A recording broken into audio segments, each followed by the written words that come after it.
Hello and welcome back. Again, I hope you are taking care of yourself, or if you're someone caring for a widow, that you're allowing them to feel their emotions and listen with love. This is lesson 2, and it is really around how are we coping and what does coping look like to you?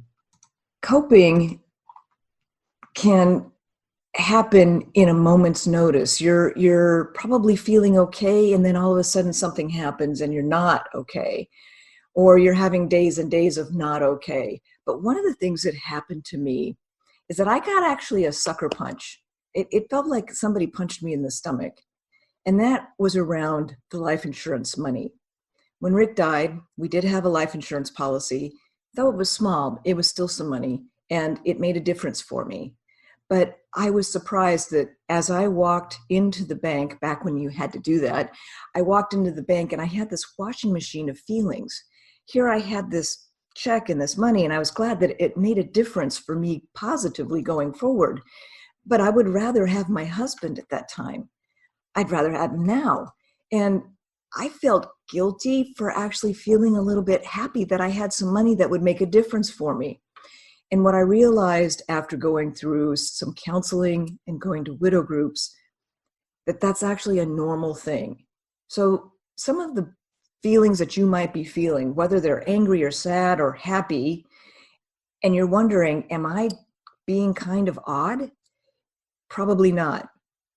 Probably if you were to talk to other widows or widowers, they too have gone through those. And so allow yourself to feel those feelings and say that it's okay, because feeling them and acknowledging them will actually help go away.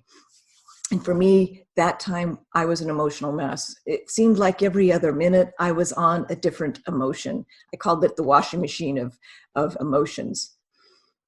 And during this time, just know that your memory may not work very well.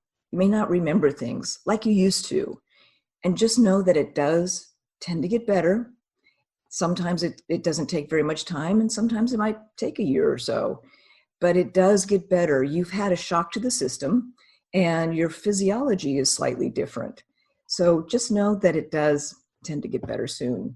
In knowing about this lesson in coping, knowing that we might have a really hard day, or that it might sneak up on us. It might be a holiday. It might be a smell of some kind of food or fragrance. It could be a song. And all of a sudden, we're back where we thought we had already gone through that emotion. So using a coping mechanism, whatever that is for you, the roller coaster ride can be way up and way down. I'm feeling really good, and I'm not so good today. If we are thinking about how can we cope through those ebbs and flows, what tends to happen is the ups and downs are slightly less.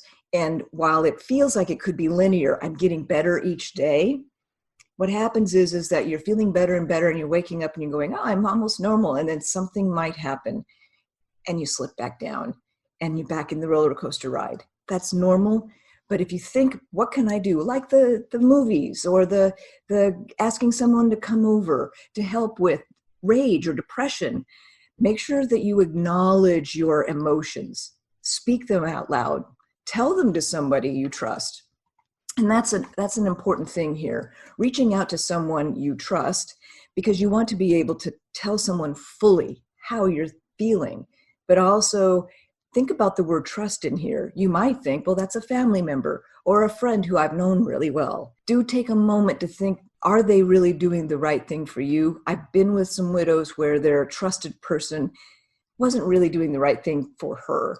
So just be aware of that. And I hope that you have someone you can reach out to, be able to call or email, and ask them at any moment to help you out when you're really at a downturn.